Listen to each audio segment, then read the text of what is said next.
So I've got it kind of broken out here. So the first thing you do is take these two little triangles and you would make a half square triangle, right?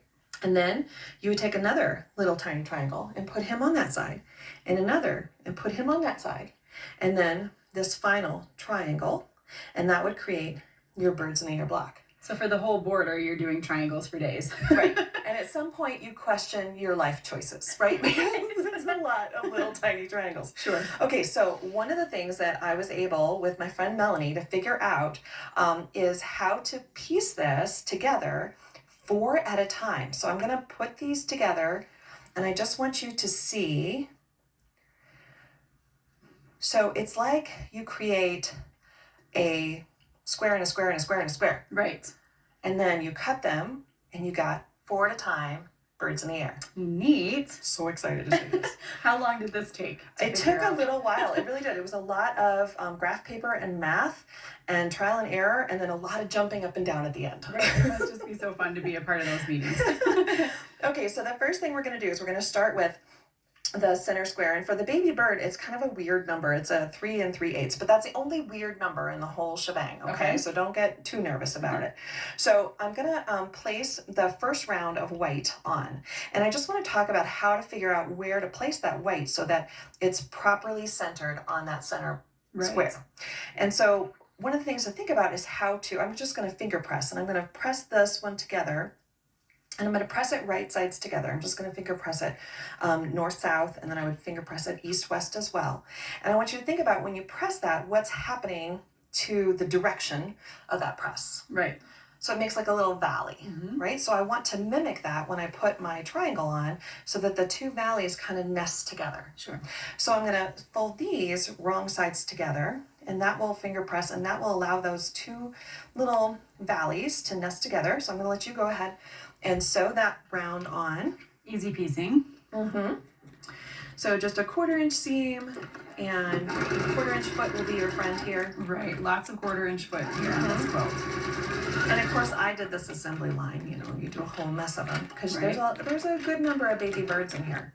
But I'm telling you, once you get this whole thing figured out where you can, right, and then this one will go there, where you can do these 4 at a time, suddenly you see all these birds in the air, traditional, very traditional quilts, and you're like, yeah, no, I got it. Let's do it. Well, I like how you kind of explained this to me earlier about when you're pressing them in that direction, you're nesting the valleys together instead of having tents coming together. Yeah, so if you press it the other way, then they would kind of be apart from each other. They don't sit down together. Nest as well. And then you feel like you need a pin, but this is simple. Right. Yeah, so I'm just gonna press those out, and then we'll put the next round on, and a nice hot iron, get it nice, and those seams pressed out will be helpful to you. And it's so much more traditional to press toward the dark, but when you're doing a square and a square like this, you're really pressing out, right? So in this case, it's the light, but that's okay. Yeah. All right, so I've already finger pressed those, so that one's ready to go.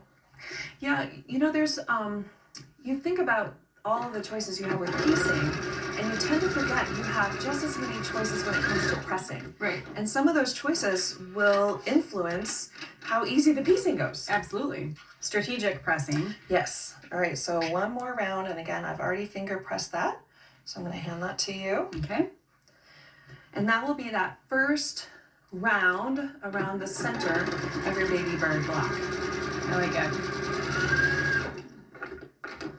It's so much fun every season to see what is going to be the little trick that you come up with where you make magic happen. I tell you, my friend Melanie and I, we sit around the table, and it's almost like a contest. It's like I want to figure out an easier way to make X, Y, or Z, and then we kind of challenge each other. Okay, so there's our first round, and now we're going to trim it. And here's the place that you don't panic, okay? Because this is very different than what you're used to. I'm going to trim right up to that point.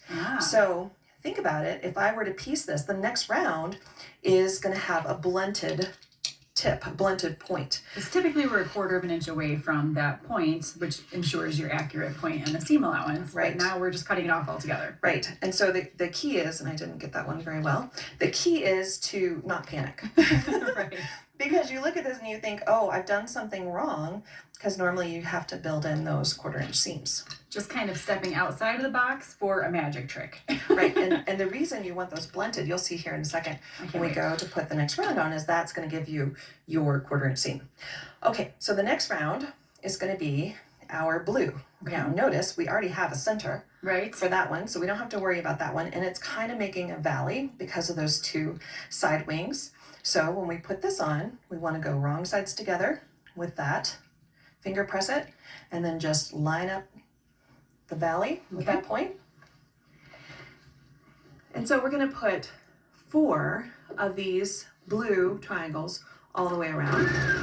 And so this round of blue, it's a 4-inch square. You just cut it on the diagonal, and then that's the next round that goes all the way around.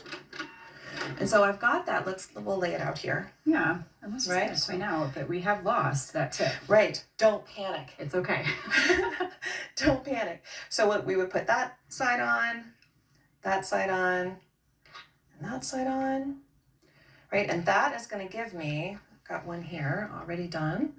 That is going to give me this one. Nice. And we're always working in opposite sides, adding 2, pressing, adding the other 2, and that makes sure you don't get any funky little seams. Right, no funky seams allowed. Okay, so now we have to trim this one, and this time we do want to keep the points. Okay. This time it is important.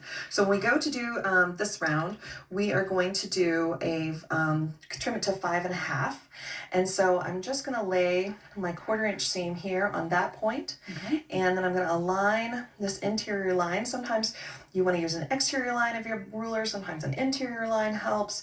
You know, all the lines, all the time.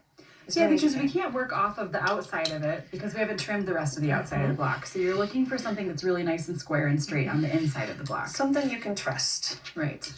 All right, so those 2, and then I'm going to rotate this. And if you have a spinning mat, you could use that. I generally either move my person, my body, or rotate the fabric. So these last 2, and that will give me the base of the baby block. And now I just have those outside white triangles to go. So you'll notice here I've got that 1/4 inch seam now built in, and I'm going to fold this white. Okay. And place it, line it up with that. All right, you want to do that one? Sure. So you see the pattern here, right? We're putting the triangles around and around, and then another round and around, and another round and around. And it looks like a more sort of complicated block, but it could not be easier to piece. Right. And those whites are, those are 4.5 inch that I just cut on the diagonal, and we would go all the way around. Okay. All right, so we press that, and then we put the other side on, and press it out, and go all the way around just like we did before. Okay, so through the magic of television, I already have that done. And so now we're ready to actually trim this and get our 4 baby birds. Okay. All right, so I'm just going to take a little bit of a longer ruler, and what I want to do is I want to put my 1/4 inch. You know, this is a 1/2 inch, so I want to make sure my ruler's going in the dead center of that blunted tip, and I want to make sure it's going through that point as well. So lining this up, again, all the lines all the time are going to help me get my little birds. So that looks pretty good there. Oh, that one needs to be, okay. So north-south, beautiful. And then we would do the east-west, and I wouldn't do these 4, I would do these individually. Again, a 1/4 inch away on that blunted tip, and line up your bottom edge. And that's going to give me kind of ratty baby birds. Baby birds that just fell out of the nest and need a little help. As you say, need a haircut. They need a little help. So we need to trim these down to 3.5. I don't need to trim this side. I'm only going to trim away this white side. So I've got a ruler with a strong diagonal on it and a strong diagonal this way, so that I can line up the diagonal going through that point, line up that on that diagonal, and then I can trim all of my little baby birds down, and I have a 3-inch finished, 3.5 inch unfinished baby bird 4 at a time. 4 at a time. Yeah. That's really clever. I love it. All right, so then I was like, well, where's the mama, right? If the baby bird is there, then how can I make it a little bigger? So I just want to show you this one.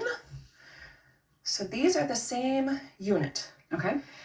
It's just that because of the colorway, it's a little bit harder to see the bird. I think if we even just kind of pull this away, we can see your blues here. This is what's different. That's what's, yeah. So a white and a pink, and that gives you the ability to have a different looking block, but it's still put together, you know, the same way. Same way. Okay, so let's look at putting together our mama bird block. I'm gonna pull it up here. Okay, so we are gonna start with a 5.5 inch center block, center unit.